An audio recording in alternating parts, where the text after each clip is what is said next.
بسم اللہ الرحمن الرحیم۔ السلام علیکم ورحمۃ اللہ وبرکاتہ۔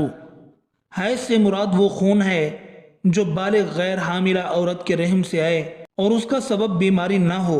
اسی خون کے سبب کسی عورت میں بچہ پیدا کرنے کی صلاحیت موجود ہوتی ہے۔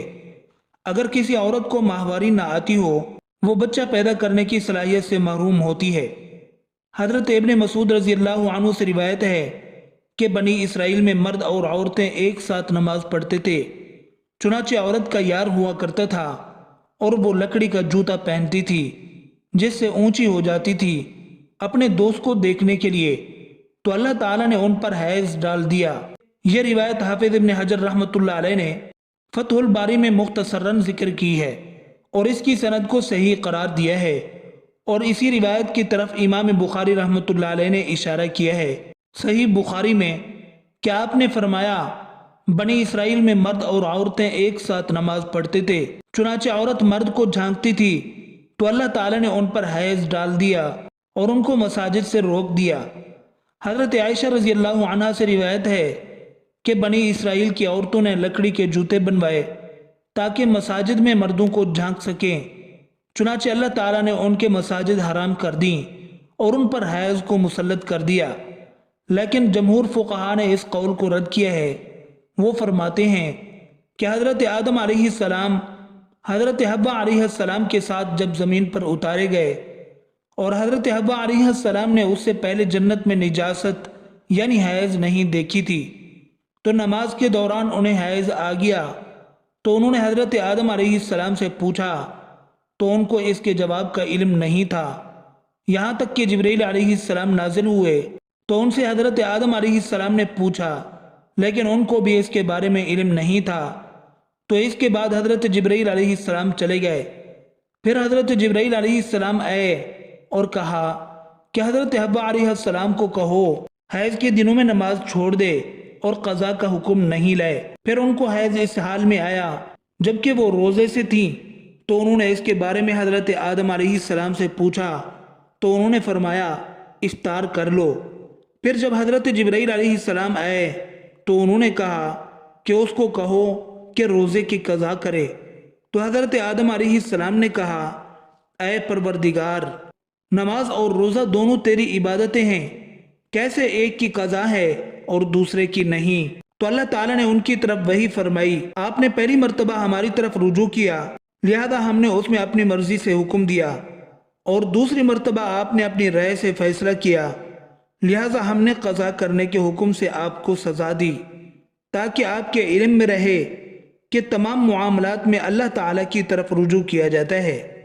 کنز العمال میں ہے، حضرت عمر رضی اللہ تعالیٰ عنہ سے روایت کیا گیا ہے کہ رسول اللہ صلی اللہ علیہ وسلم نے فرمایا، مجھے میرے حبیب حضرت جبرائیل علیہ السلام نے بتایا ہے کہ ان کو اللہ تعالیٰ نے حضرت حوا علیہ السلام کے پاس بھیجا جس وقت انہیں حیض آیا، تو انہوں نے اللہ تعالیٰ کو پکارا اور کہا مجھے ایسا خون آیا ہے جسے میں پہچانتی نہیں ہوں، تو جواب دیا میں تجھے اور تیری اولاد کو خون آلود کروں گا اور میں اسے کفارہ اور طہارت بناؤں گا۔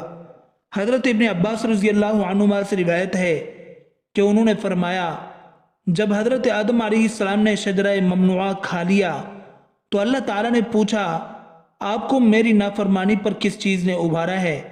تو عرض کیا کہ میرے لیے اس کو مزین کر کے حضرت حوا علیہ السلام نے پیش کیا تھا، تو اللہ تعالیٰ نے فرمایا میں نے اسے یہ سزا دی ہے کہ سختی کے ساتھ حاملہ ہوگی اور بچہ بھی سختی کے ساتھ جنے گی، اور میں اسے 2 مرتبہ خون آلود کروں گا مہینے میں۔ جب حضرت حوا علیہ السلام نے یہ سنا تو زور سے رونے لگی۔ اللہ تعالیٰ نے فرمایا تو بھی اور تیری بیٹیاں بھی روتی رہیں۔ حافظ ابن حجر رحمۃ اللہ علیہ نے یہی روایت فتح الباری میں مختصراً ذکر کی ہے۔ قاسم کہتے ہیں کہ میں نے حضرت عائشہ رضی اللہ عنہا کو یہ کہتے ہوئے سنا کہ ہم حجۃ الوداع میں صرف حج کے ارادے سے نکلے تھے، پھر جب ہم مقام صرف میں پہنچے تو مجھے حیض آ گیا، میرے پاس رسول اللہ صلی اللہ علیہ وسلم تشریف لائے اور میں رو رہی تھی۔ آپ صلی اللہ علیہ وسلم نے پوچھا کیا بات ہے، کیوں رو رہی ہو، کیا حیض آ گیا ہے؟ میں نے کہا جی ہاں۔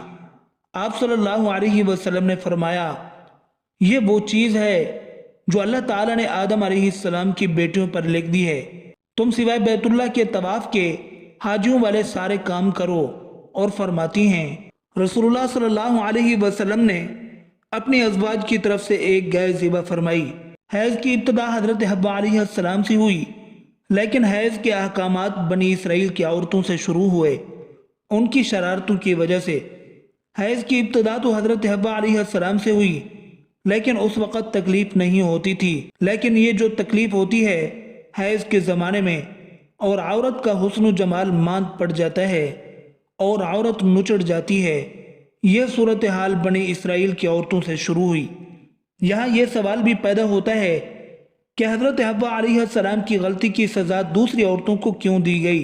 محقق علماء کرام فرماتے ہیں کہ یہ ایک ظاہری سبب سا ہے، جیسے حضرت آدم اور حضرت حوا علیہ السلام کے جنت سے نکالنے کا سبب شجرہ ممنوعہ بن گیا تھا، اسی طرح یہ بھی ایک ظاہری سبب سا ہے، ورنہ حقیقت میں اللہ تعالیٰ کی طرف سے حیض ایک نعمت ہے جو اس نے بنات آدم میں جاری کر دی ہے، اور یہ انسانی وجود کے بقا کا ذریعہ ہے۔ چنانچہ جس عورت کو حیض نہ آتا ہو اس کے یہاں اولاد نہیں ہوتی، اسی طرح جس عمر میں حیض بند ہو جائے تو عورت بانجھ بن جاتی ہے۔ اسی طرح جب بچہ ماں کے پیٹ میں ہوتا ہے تو اللہ تعالیٰ اسی حیض کے ذریعے اسے غذا فراہم کرتا ہے جس سے بچے کی بڑھوتری اور نشو و نما ہوتی ہے۔ لہذا حیض اللہ تعالیٰ کی طرف سے ایک نعمت ہے جس کا ذریعہ اس طرح بنایا گیا۔ بھلا دیکھو، حضرت آدم علیہ السلام جنت سے نکالے گئے تو ان کی نسل پھیلی اور آپ اور ہم وجود میں آئے، ورنہ نہ نکالے جاتے تو نسل انسان کہاں پھیلتی۔ اگرچہ اللہ تعالیٰ ہر چیز پر قادر ہے، لیکن اس نے ہر کام ایک نظام کے تحت رکھا ہے۔